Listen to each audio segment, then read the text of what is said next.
be here, and I'll share a few poems with you from my new book called Arrival, and it's migration poems.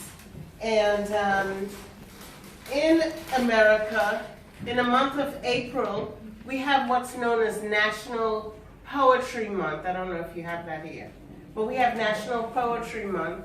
And what we do in that month is we write one poem every day.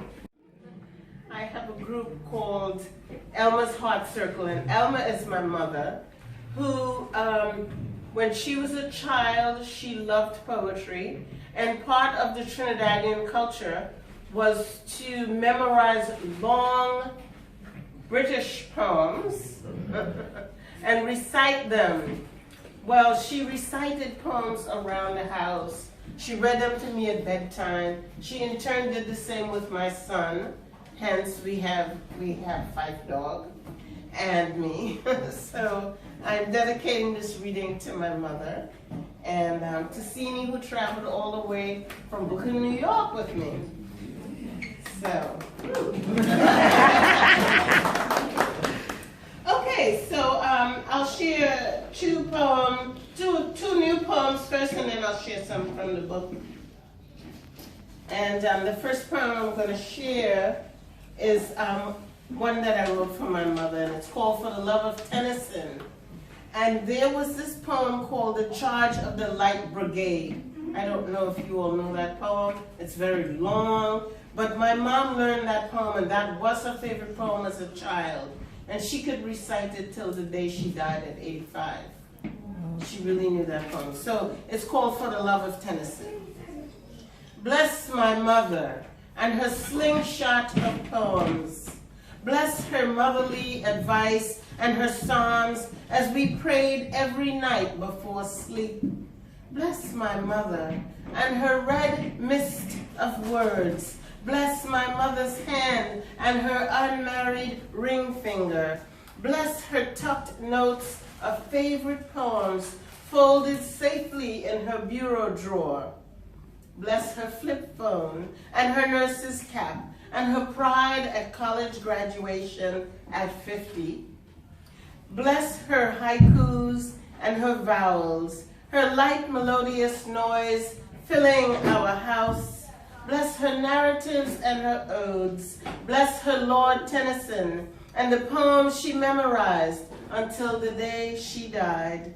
Bless her favorite poem, Charge of the Light Brigade. Bless my mother and the way she never spoke bad of my father. Lord knows she really had so much to tell. Bless her light touches and her narrow, kind eyes. Bless her wide green skirt and her delicate feet made for dancing. Bless her beautiful garnet lips and her voice blessing wounds into poems. Bless her holding and her giving. Bless her laying on and her fixing of shattered dreams. Bless my mother and her braid around her head. Bless her lean copper frame and the mother, beautiful mother, and the $7 she left pinned to that note. Dear Cheryl, please take a cab to church. Jesus loves you, so does Mommy. This type of poetry is called a list poem, where you can take something like bless my, or thank you, or praise you, and then you add whatever the situation is. So it's called a list poem. Very popular, made by Allen Ginsberg. That's an American poet. And this poem is for Malik. And I also wrote this last week or the week before. Dear Malik, today the ground is soft and soggy. April rain has showered us with prayers. My son, you have planted a wild trellis of words that blooms in the sunniest parts of the world. Light lives wherever your voice is heard.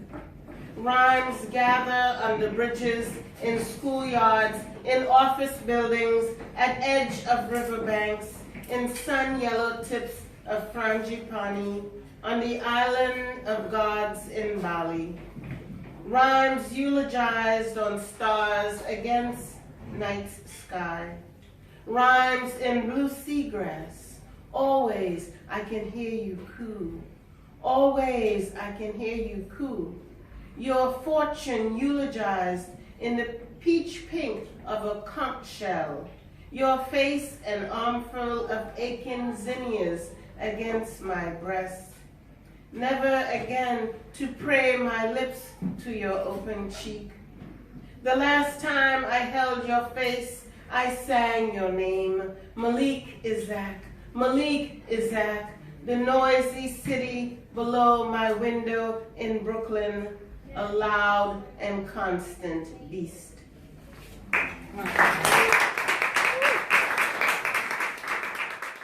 So this piece is called Wild Sorrel.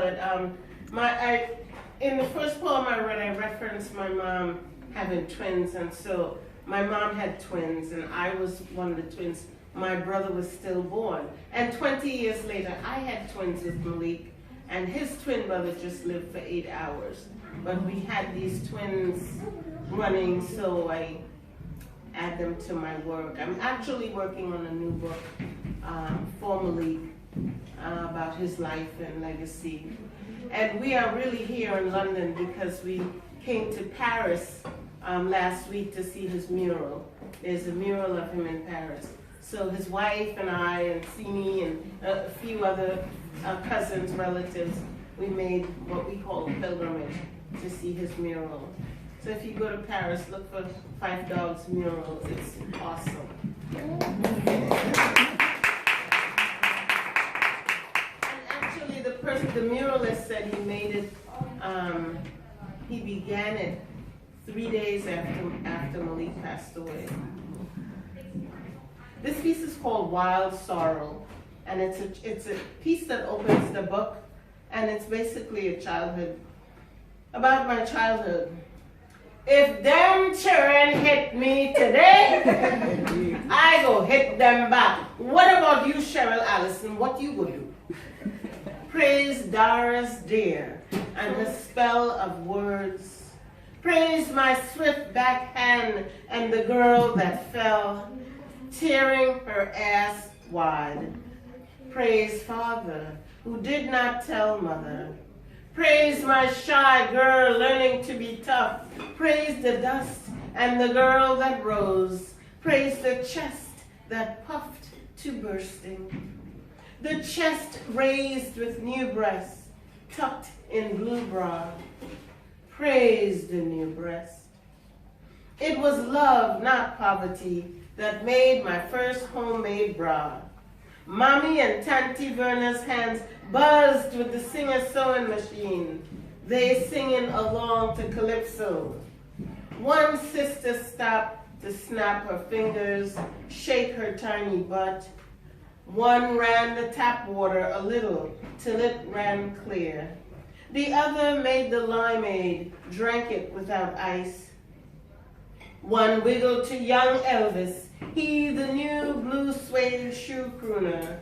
They black ponytailed half girls, bright red bindies in the middle of their foreheads, milk still warm in their green mango breasts. A hip slung low, a bright piece of moon in her narrow dress, blue corn silk ribbons holding breeze at bay. My Trinidad. My Trinidad, her red exora, flush of dusk, her sugar diabetes running wild. At 9, the demons of menstrual cramps drummed all night. Mommy boiled wormgrass tea for pain. Every Sunday, bike rides, tears, castor oil straight, and orange soda for chaser. Years later, orange soda would soothe my monthly cramps. Its taste reminded me of my childhood mangoes, its center jellied and damp. As an inner womb readying my ivory bowl for twin boys, blessed with twins, One would stand before Oya, the other would clap and whirl, spin words. One would hear river talking, the other would write it down. One would change the world, the other would leave it. From wind's beak once fell two seeds, one a bird, the other a girl, turned wild sorrel tree.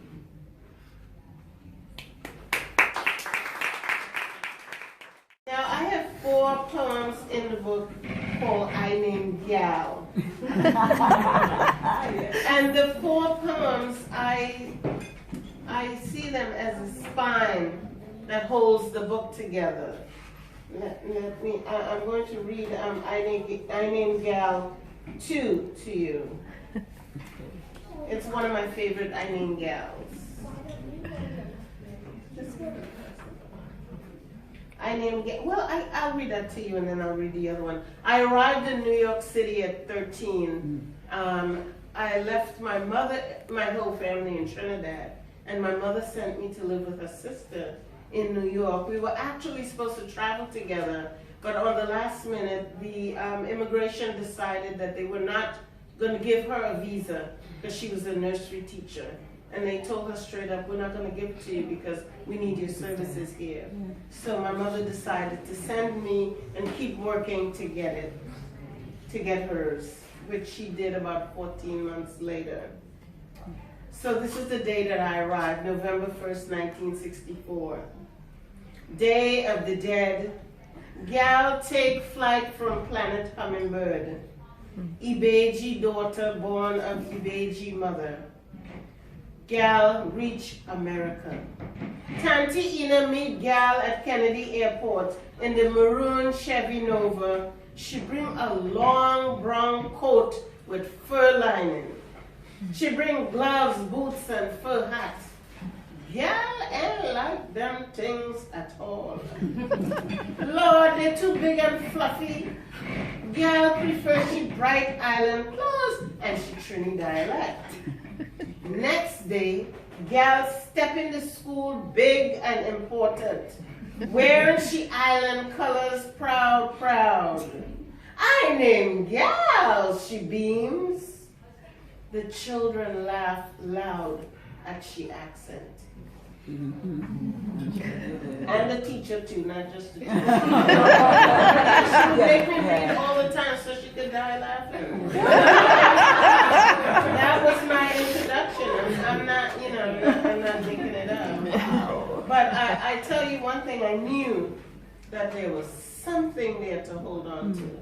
I didn't care how much they laughed. That's right. And that has to do with youth too, This one is called I Named Gal 3, and this is the answer to that teacher. My whole name is Gal. I remember who I am, braided gal drinking cocoa tea, eating fry bake. I make sardines and onion stew just like mommy teach me. I remember who I am. I remember to say Paliwal, not best friend. Remember to say Bodhi, not string bean. Remember to say melanjan, not no eggplant. Zabuka, not avocado. Remember to say sheep bold face. Fast and out of place. Remember I'm more bold than she.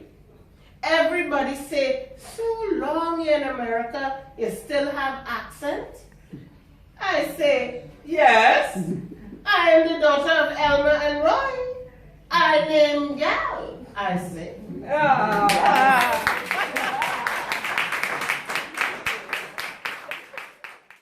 Poodles and sour cream. So when my mom finally came to New York, she ended up working as a domestic and taking care of children in order to be sponsored so she could get a green card to sponsor my brother and I. Poodles and sour cream. I am the 3rd generation of daughters whose mother worked as a domestic. In that great neck house, of poodles and sour cream, girls younger than me called my mother by a nickname. Jeannie, what's for breakfast? Jeannie, wash my hair. Jeannie, take out my bike. Jeannie, get my boots off. My mother, who raised me to call all elders, Tanty, uncle, granny, related or not. Tanty Evelyn, Tanty Vida, Uncle Dadui, Uncle Horatio. Even the bum with the limp was called Mr. Brockfoot. In that cold New York house, my mother spent 3 years eating mashed potatoes and sour cream, doing sleeping work, waiting for she green cards to come, and every night crying for she beloved daughter she could not care for while raising the white woman tree.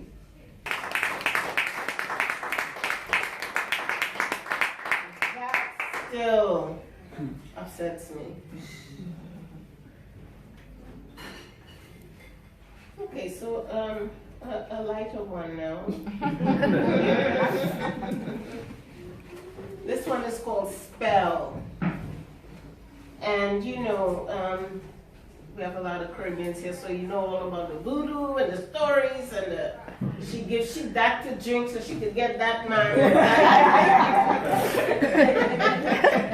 and that to make a baby, and that to, okay, so this is, I always love those tales, and those old wives' tales and those stories, so this poem honors that part of my heritage, or our heritage. I carry my big up self to Trinidad, hoping the seawater could wash away that bitter taste of Maljo blight that not so good man leave in my house. A nasty wind blow in my face when I reach Tunapuna Fish Market. It nearly make me faint. I rush off the damn put taxi and ask the woman in the pretty guava sari and the blue henna painted hands, how much it does cost to light a white candle for broken hearts? She looked at me good, and with a serious face she said, candle ain't gonna help you no matter.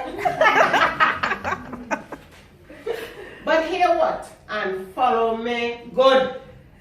Get a brasso tin and put your business in it. Bury it on the first riverbank you see. Take 2 rum and wind your waist like it has spring. For 3 days, drink tea bag, black, no coffee. Take 2 sea bath, it go cut that Maljo blight. I giving you 2 cigars, light 1 for every sea bath. I will give you a small bag of vetiver bush, hang it round your neck. Then go over say, $600, Miss Lady. $600 for what? I is the cheapest rum here, ask anybody. I don't want to fight this early morning, Miss Lady, just pay me my money. Cash only, no credit card, American Express, nothing like that, just cash.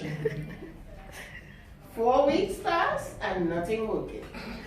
The Betty making me sneeze, the spring in my waist so rusty it break, and the rum giving me bad feeling. To tell the truth, I afraid seawater. And I was hoping to work half the spell, because half the heart ready, and the other half still pending.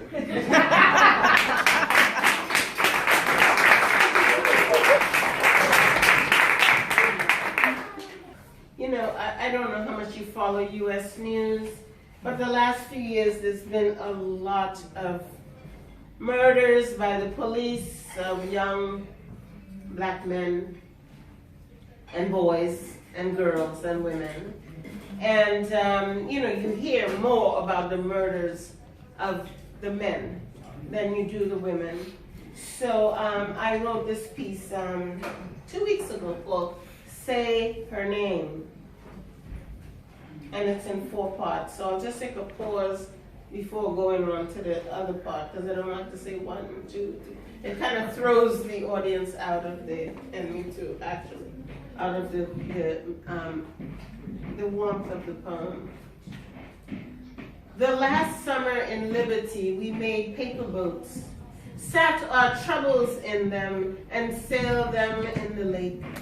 We felt freer and laughed like schoolgirls, our dream of fingertips distance away. We did not know our world would change so suddenly. We did not know the hundreds of black mothers doing days' work, killing themselves. Did not know the sisters getting raped nightly in the name of marriage, the name of love. We did not know 16-year-old Jenna McMillan, who died alone in a juvenile detention center in Kentucky, restrained because she refused to remove her sweatshirt. We did not know Maya Hall, a black trans woman, killed, alleged to be driving a stolen car. Did not know Megan Hockaday, killed in her home by police responding to a domestic issue. Did not know Sandra Bland, Rekia Boyd, Kisha Mitchell, Tanisha Anderson, Chantel Davis. Did not know Miriam Carey, Jessica Williams. Did not know, did not know, did not know. We did not know even the Catskill Mountains with her wide embrace could not save or shield us. We did not know to take a selfie of each other's ache. Black women, your heart is everything I believe in. Your breath is enough. We'll save this trembling earth. May sun wrap you in a glitter gold sari. May the wind drape your head in garlands of stargazer lilies.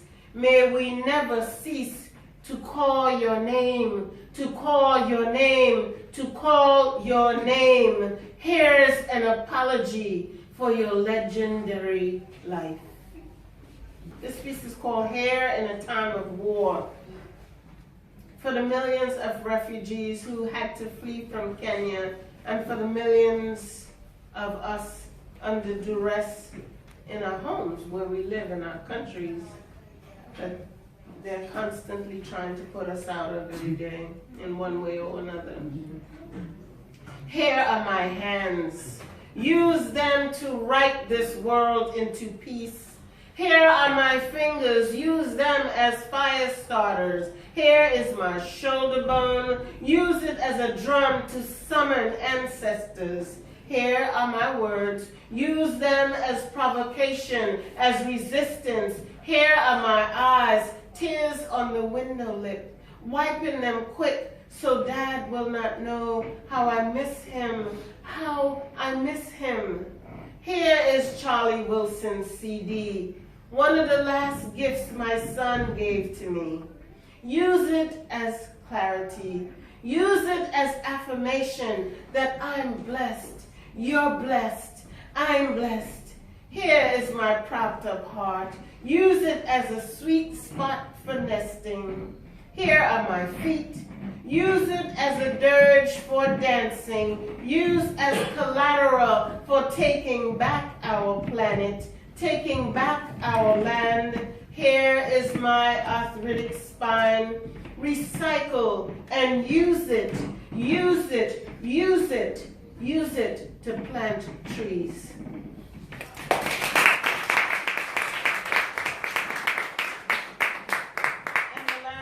And the last poem I wrote for my group of poet friends.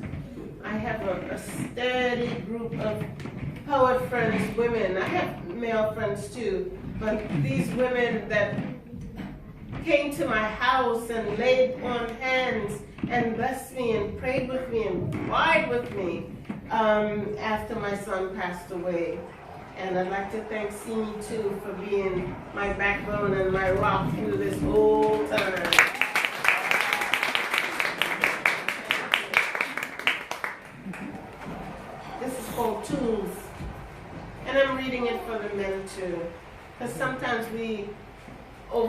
that we are to raise men and boys with love, with holding babies, with feeding babies, with treating women well. We overlook that and we try to make them too strong and tell them, don't cry. You know, I remember my brother was saying that to my grandson. He was only like 3.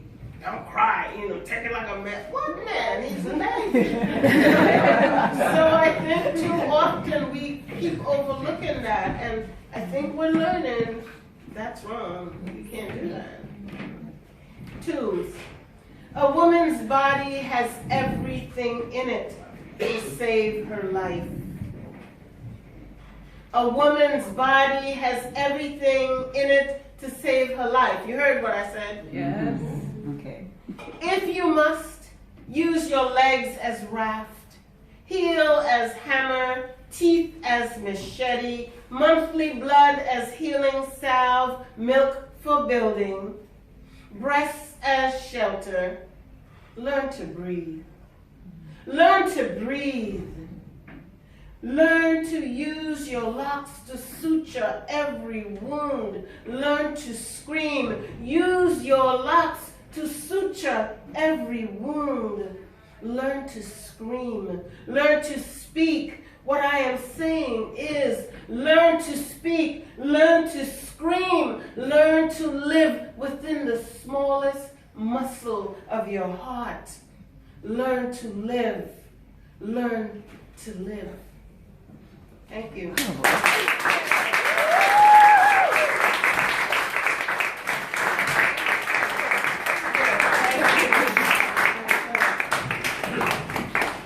Well, please, one more time.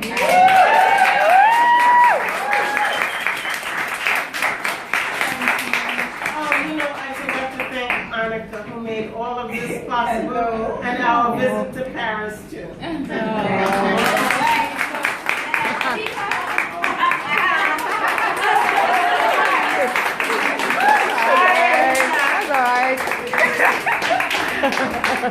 the Rockin' Island girl.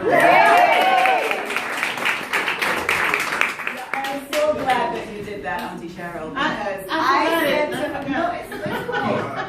because because I actually wanted Anika to introduce herself to everyone, and she WhatsApped me. She's like, no, this is not about me. I'm like, actually it is, because you made this possible. So thank you so much. Thank you for doing that. Yeah, well, I want to say something else. That she is my son's friend, and this is how I know her. When my son was always talking about her, and they always talk about her. Yeah. And so 5 years ago when I was here, I finally met her and her sister who's in Brooklyn. So we've become family. Yes. So thank you.